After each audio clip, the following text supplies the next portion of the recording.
I am going to show you a little hack.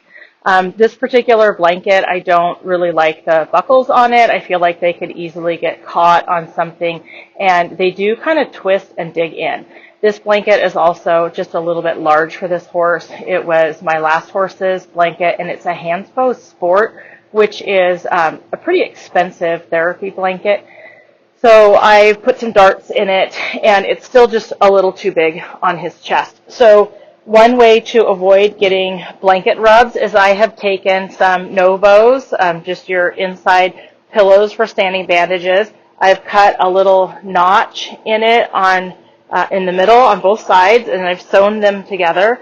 You do not have to have good sewing skills for this. I've put a button on one end and a little loop on the other end. My 2.0 version of this loop is elastic. This one is not. So I just slide it in.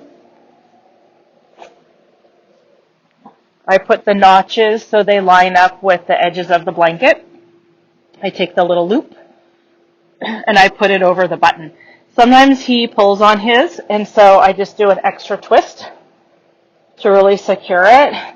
And then this works as what we now see sold as blanket bibs, but it's just a nice chest padding here. It holds the blanket off the point of the shoulder, so if you get a horse that does get blanket rubs, this is a great way to prevent that rubbing and that stress across their shoulders. It really just loosens everything up in this chest area, and it keeps it much softer at the bottom of the neck when they have their head down eating or grazing. So super easy to wash. It stays in place. If they do pull it off, there's nothing to get tangled in and get hurt.